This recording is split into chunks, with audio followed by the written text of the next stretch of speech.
July 21, 1945. The war had been over for only 2 months, but in the small German town of Hochst, the smell of ash still clung to the air like a second skin. Streets were cluttered with broken brick and the black ribs of burnt buildings. Women carried buckets past ruins that had once been bakeries and shops, while children kicked stones barefoot, their thin arms swinging like reeds. Hunger was constant, measured not by the clock but by the hollow ache in the stomach. And so, when a different smell drifted through the rubble that summer evening, it stopped people in their tracks. It was not smoke or boiled turnip. It was richer, heavier, with a sharpness that seemed almost luxurious, the scent of sizzling meat, mingled with the faint hiss of carbonation. Few recognized it at first. For 6 years, Germany had lived on rations, on ersatz bread baked with sawdust flour, on soups of cabbage and watery potatoes. The idea of fat hitting a hot pan was a memory most had long since buried. Children sniffed the air like startled animals, then crept down the narrow lanes that led to the schoolyard now occupied by American soldiers. What they saw made them blink. Young men in olive-drab uniforms gathered around field stoves, laughing as they flipped patties of ground beef onto iron plates. Beside them stood crates, stamped with bold white letters. Coca-Cola. Bottles were lined up in the dust, caps pried off with the casual ease of boys on a summer outing, fizz foaming over the rims. It was a tableau so strange that for a moment the civilians thought it might be a trick. After all, only months earlier, these same uniforms had been feared, approaching with tanks and rifles.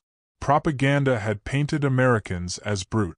Yet here they were, sleeves rolled up, their helmets tossed aside, handing food to one another with grins. Some leaned back against their jeeps, sipping dark soda as if it were the most natural thing in the world. The townspeople hesitated at the fence. A boy of about 10 clutched his sister's hand, his eyes fixed on the hamburger a soldier lifted to his mouth. He could see the juice running down the man's fingers, glistening in the evening light. His sister whispered, "What is that?" He shook his head. They had no word for it. Meat between bread seemed like a fairy tale. One of the soldiers noticed them and gave a half smile. He walked toward the fence, holding a bottle of Coke by the neck. The glass was sweating from the cold, beads of condensation rolling down to his hand. He held it out. The children did not move. Their mother, standing behind them, stepped forward quickly and tugged them back. She muttered, "Neen," under her breath. Fear was still heavier than curiosity. For years, Germans had been told that Americans were merciless, that their kindness would be a trap. Hunger warred with mistrust in that moment. But the soldier did not force it. He placed the bottle on the fence post, gave a little nod, and turned back to his companions. The fizzing sound seemed louder now, as though it mocked the silence of those watching. Slowly, the boy reached out, his fingers trembling. The Coke was sweet on his tongue, a rush of sugar that almost stung. His sister's eyes widened when he passed it to her. "It tastes like fireworks," she whispered. Word spread quickly. By the next evening, more townspeople gathered, drawn by the same scent. They came with wary steps, with the tightness of those who had learned that nothing was given without cost. Yet each time, the Americans handed food across the fence.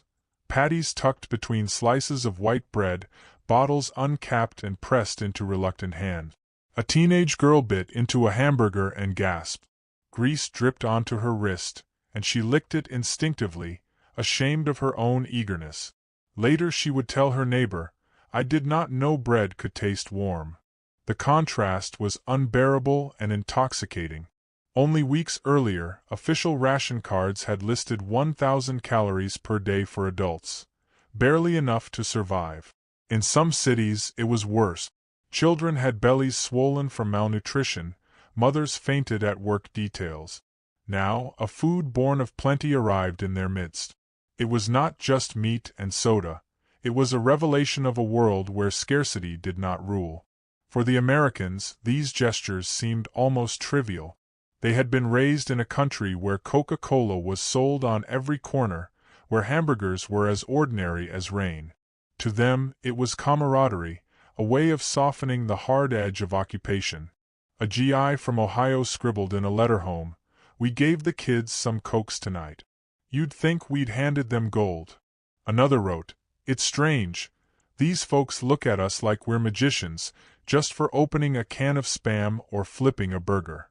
Yet for the Germans it was disorienting. How could enemies who had reduced their towns to rubble also feed their children with laughter? How could those who had bombed their homes offer sweetness in a bottle? A woman whispered to her sister, "If this is democracy, it tastes better than we were told."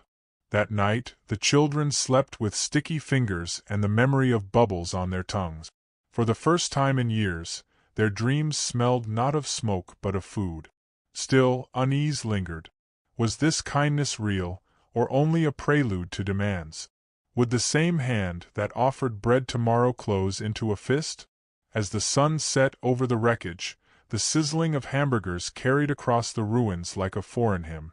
Neighbors gathered in doorways, torn between suspicion and yearning. Hunger was an unforgiving master, and yet trust came slower than appetite. The boy who had first tasted Coke sat on the steps of his ruined home, bottle cradled against his chest like a relic. He did not know the word America, not really. But he knew this: the world he had been taught to fear was suddenly feeding him. And that knowledge was as unsettling as it was sweet. The next morning, the smell returned, stronger, more inviting.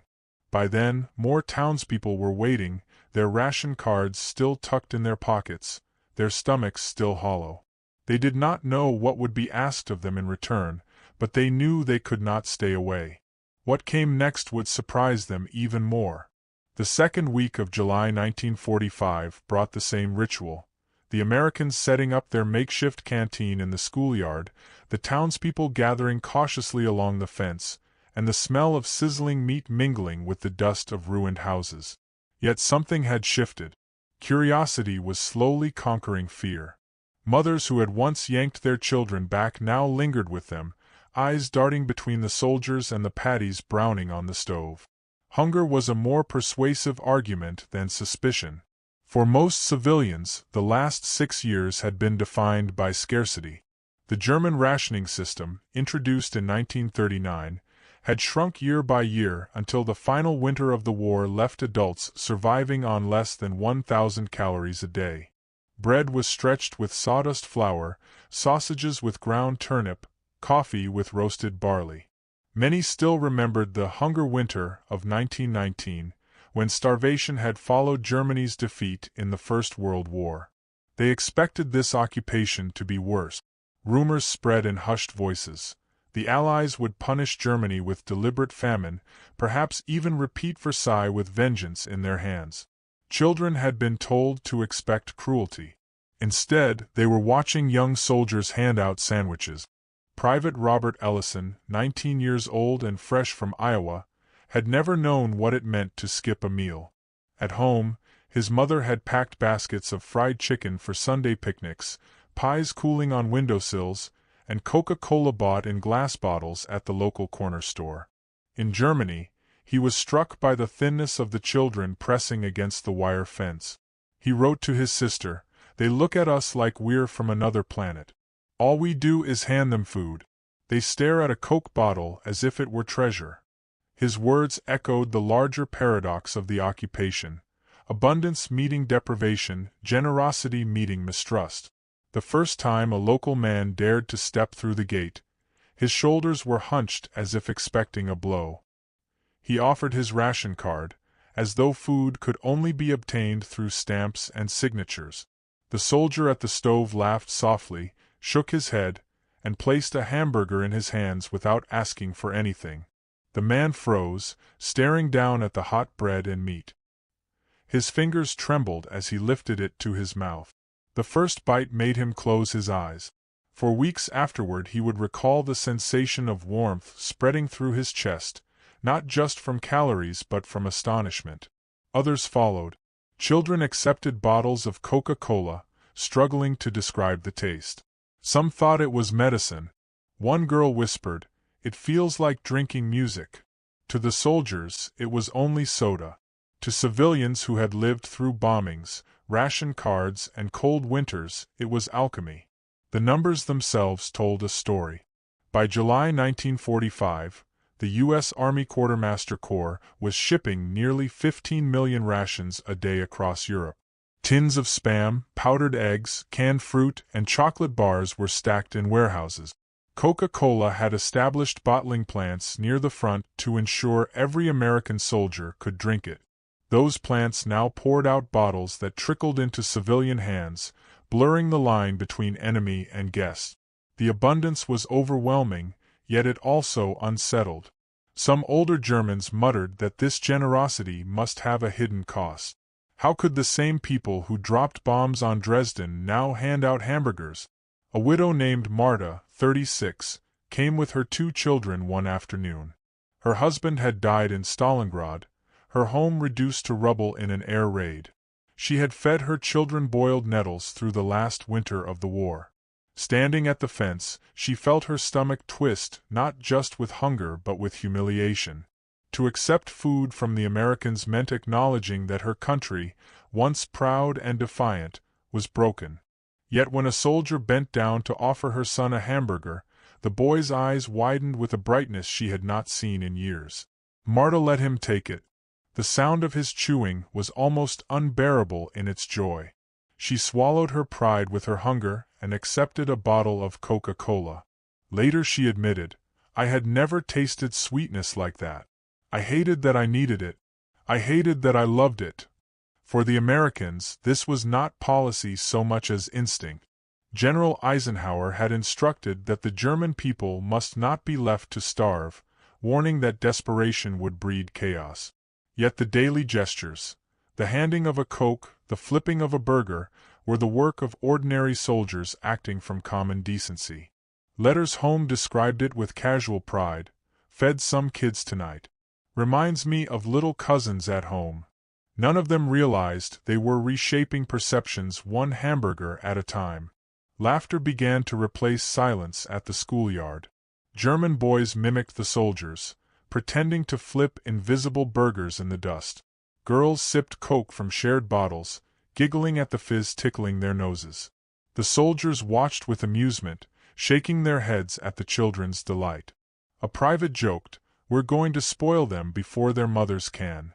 Another replied, "If this is spoiling, maybe that's not such a bad thing." Yet underneath the humor was an unspoken tension. Was this abundance a glimpse of the future, or a temporary dream? Some feared that once the soldiers moved on, the town would sink back into hunger. Others whispered that American food was dangerous, that dependence on the occupiers would weaken what little dignity remained. Still, each evening, more came to the fence, their caution eroded by the irresistible smell of sizzling beef. The contrast was stark. Only blocks away, ration lines still stretched down Broken Street. Families still scraped burned flour from the bottoms of pans, still boiled weeds for broth. The schoolyard became a place where 2 worlds met, one of scarcity and one of excess. The sight of soldiers eating casually, tossing half-finished burgers aside, was as shocking as it was painful. For some, it stirred resentment. For others, it stirred longing. But for nearly everyone, it planted a seed of disorientation. Late one night, Marta confessed to a neighbor, "I don't know what frightens me more, going hungry or growing to depend on them." That unease reflected the larger conflict, the clash between humiliation and survival, between pride and the undeniable relief of a full stomach. By the end of July, the ritual had become routine. Children gathered early, women lingered nearby, and soldiers set up their stoves with practiced ease. A boy from Hoxne kept a Coke bottle hidden under his bed like a sacred relic, its glass empty but gleaming. For him, it was not just a bottle, it was proof that another world existed. A world where food was plenty, where laughter was casual, where even enemies could smile. But with every gift came a question that gnawed as deeply as hunger itself. Could kindness be trusted when it came from the hands of those who had conquered you? The answer was not yet clear. What was certain was that the schoolyard had become a stage where 2 nations, once divided by hatred, now met in the simple act of eating together. And what began with hamburgers and Coca-Cola was only the beginning of something larger, something neither side fully understood yet. By August, the schoolyard had become more than a place to fill stomachs. It was becoming a strange theater of transformation, where the act of sharing food carried meanings neither side could fully articulate. The first taste of Coca-Cola and hamburgers had eased hunger, but something deeper was beginning to take root, an unsettling question of trust, dignity, and identity in a land still smelling of smoke. For the German civilians, each bite was both a gift and a confrontation. A nation raised on the rhetoric of superiority now found itself fed by the very men it had been told were barbarians. Propaganda posters had promised American cruelty. Instead, their children licked ketchup from their fingers. Every swallow carried a clash of memory and reality. Marta, who once whispered her resentment, now found herself looking forward to the evenings at the fence. Her son, Karl, had grown less fearful, running ahead of her to catch the first whiff of grilled meat. She watched him laugh with other children as they clutched bottles of Coke, bubbles bursting at their lips. The sound was almost unbearable in its innocence, as if war's weight had lifted for a moment. The soldiers noticed the shift as well. Private Ellison wrote in his diary, "They don't flinch anymore when we smile. Feels like we're breaking through something bigger than language." For men who had trained to kill, this reversal was jarring. Feeding former enemies was not what they had expected when they boarded ships for Europe. Yet here they were, turning occupation into communion, one hamburger at a time. The significance did not escape their commanders. General Eisenhower had warned of repeating the mistakes of 1919, when hunger and humiliation had fueled resentment. This time, the strategy was softer. Food became a weapon of peace, its impact measured not in destroyed cities but in rebuilt trust. By the summer of 1945, American forces were distributing more than rations. They were distributing symbols of plenty, wrapped in the form of hamburgers and Coke. It was soft power long before the term existed. For the Germans, the symbolism was almost too much to bear. The hamburger, greasy and simple, was a foreign dish that represented a culture of abundance. It was fast, filling, and unapologetically American. To eat it was to taste not only meat but also the possibility of a different world, one where scarcity was not the rule. Coca-Cola, with its fizz and sweetness, was even stranger. Its flavor was like nothing they had known, addictive and joyful, as if bottled optimism had been poured into their mouths.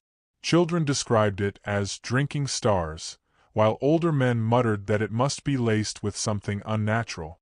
One evening, a teenage girl named Lotte stood at the fence with a Coke in her hand. She had lost her father to the Eastern Front and her brother to Allied bombing. The bitterness of grief lived in her eyes. Yet as she sipped, she laughed when the fizz tickled her nose, startling herself.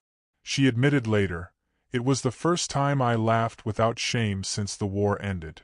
For her, the sweetness was not only sugar but also permission to feel human again. The conflict lay in the contrast.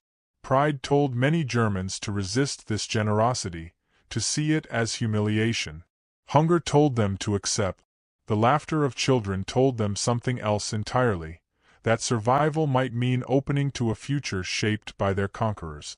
It was a dangerous thought, for it implied not just physical nourishment but ideological surrender. To drink Coca-Cola was, in a small way, to taste democracy. To bite into a hamburger was to admit that abundance could be shared across enemy lines. Statistics painted the backdrop. In 1945 alone, American forces distributed hundreds of thousands of tons of surplus food across occupied Germany. Care packages, introduced the following year, would extend this generosity even further. Boxes filled with powdered milk, fats, and canned goods sent by American families to strangers across the ocean. The recipients often wept when opening them. It was not just the contents but the handwriting on the labels, the proof that unknown hands cared enough to send something so precious. Ellison, watching Marta's son chew through a burger one evening, felt the weight of this contradiction.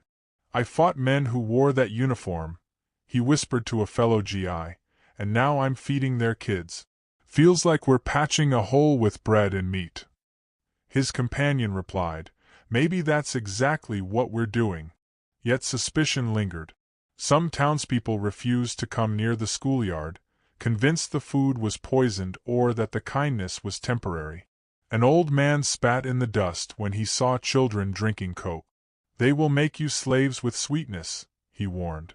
The bitterness of defeat still ran deep. The hamburgers did not erase the memories of bombing raids, the craters where houses once stood, the photographs of lost fathers and sons. Still, the fence filled each evening.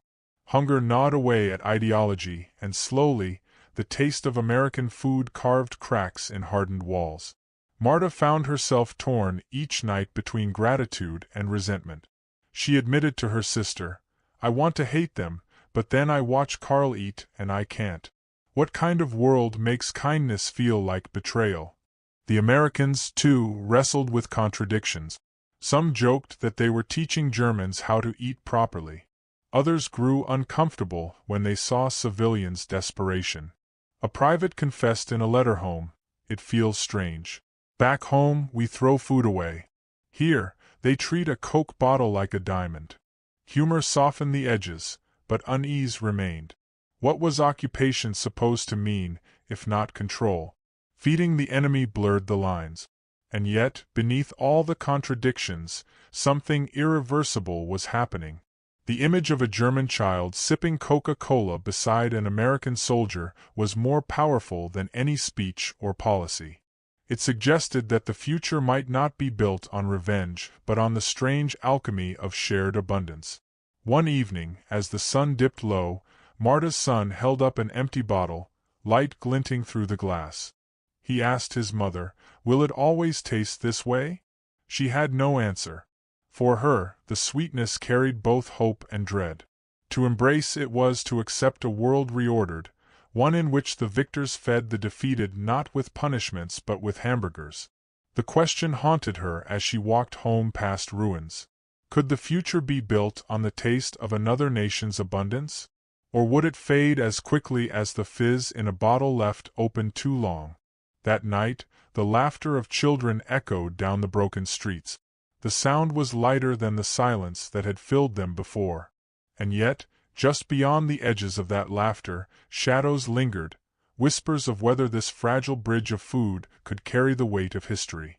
What came next would reveal whether sweetness could truly mend bitterness, or whether it was only a fleeting flavor in the ruins of war. By the time autumn crept into the ruins of 1945, the schoolyard canteen was no longer an oddity but a fixture, its smells woven into the rhythm of the town. The sizzle of beef on metal and the hiss of soda bottles opening had become as familiar as church bells once were. Yet familiarity did not dull its strangeness. Each meal was still a reminder that enemies were feeding one another, that hunger and humiliation had somehow been folded into the warmth of bread and meat.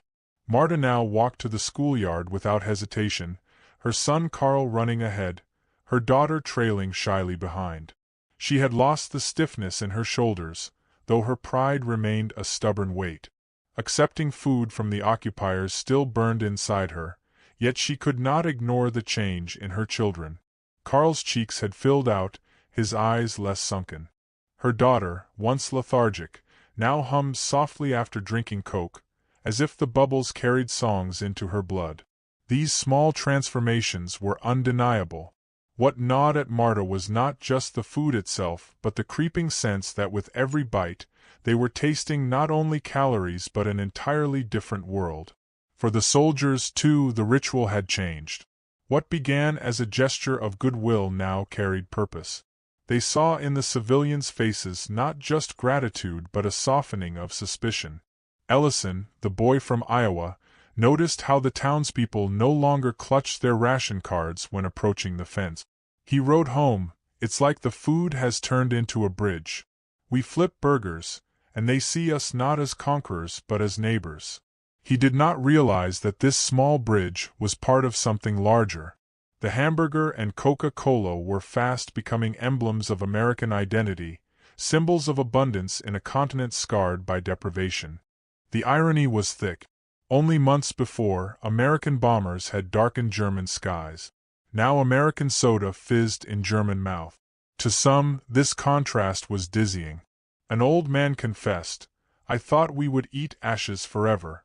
Instead, my grandson drinks the same drink as the soldiers who leveled our street." He shook his head, unable to reconcile the contradiction. Yet his grandson licked the sweetness from his lips without hesitation. The children were the first to embrace this new reality, their innocence less burdened by memory. By late 1945, official programs began to reinforce what the soldiers had started informally. Care packages, sent from American families, arrived tied in twine, filled with powdered milk, canned meats, and chocolate. Civilians lined up at distribution points with eyes wide, their hands trembling as they opened boxes labeled with foreign handwriting. The packages were more than food. They were proof that strangers across an ocean cared enough to send their own abundance. For Marta, holding a tin of condensed milk from a box addressed, "With love, Chicago," the effect was staggering. She murmured, "They know nothing of me, yet they feed my children." It was nourishment mingled with bewilderment. The ideological impact deepened with each passing week. German propaganda had depicted Americans as decadent, corrupted by excess. Yet now that very excess was saving lives. To sip Coca-Cola was to confront the lie. To chew on a hamburger was to realize that abundance could be generous rather than grotesque. Even Marta, who clung fiercely to her dignity, felt the pull. Watching Karl laugh with soldiers one evening, she admitted quietly to herself, "They are not what I was told." The admission unsettled her more than hunger ever had. For the soldiers, the irony was also felt. Some wrote home with pride that they were teaching Germans how to eat. Others recognized something weightier. A corporal remarked, "This isn't just food, it's politics on a plate." He was right. The schoolyard was no longer only about filling bellies. It was the stage for the first taste of American influence, long before the Marshall Plan, long before official speeches promised Reconstruction.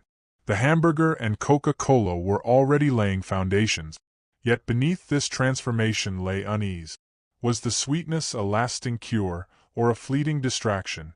Marta worried about dependence, about what it meant for her children to crave foreign food more than the black bread of their ancestors. Pride whispered that each swallow was a surrender. But when she saw Karl's face bright with vitality, when she watched her daughter's thin arms regain strength, the whisper was silenced by relief. Survival was louder than pride. The laughter in the schoolyard grew contagious. Soldiers teased children by holding bottles just out of reach, then grinning as they surrendered them. Girls shyly mimicked English words they overheard, giggling when their accents drew laughter. Even the sternest elders found themselves softened by the sight. A grandmother, once defiant, admitted after sipping her first Coke, "I hate that it makes me smile." The sweetness was insidious, not just on the tongue but in the heart. By December, snow dusted the ruins. The stove still hissed, and the bottles still clinked. Marta stood one evening, Coke in her hand, as carols drifted faintly from a nearby church. She thought of her husband lost in Stalingrad, of the years of sacrifice demanded in his name, and of the strangers who now fed her children. She wondered if this sweetness, this abundance, was not just a meal but a message, that the world her children would inherit would be shaped not by the ashes of war but by the fizz of something new. The larger shift was undeniable. German civilians began to associate American presence not only with destruction but with unexpected generosity. Food became the language through which trust cautiously grew. The hamburger, greasy and simple, was a token of democracy. Coca-Cola, effervescent and sweet, was the taste of modernity. Together, they were more than calories. They were symbols of a world rebuilt on strange, unexpected foundations. Still, not everyone welcomed it. Some muttered that this was the beginning of cultural conquest, that sweetness would erode the old ways more surely than bombs. A teacher warned his pupils, beware. They want to win your stomach before your mind. Yet even he could not keep the children from gathering each evening, eyes bright, stomachs eager. On the last night of the year, as fireworks cracked faintly over a battered town, Carl clutched his empty Coke bottle and whispered to his mother, "This tastes like the future." Marta looked at him, her heart torn between hope and fear. The words pierced her deeper than hunger ever had. For she realized then that her children were not only eating American food, they were swallowing an entirely new vision of the world. And as the new year dawned, the question lingered like smoke in the winter air: could sweetness truly rebuild a shattered nation, or would it dissolve as quickly as the bubbles in an emptied glass?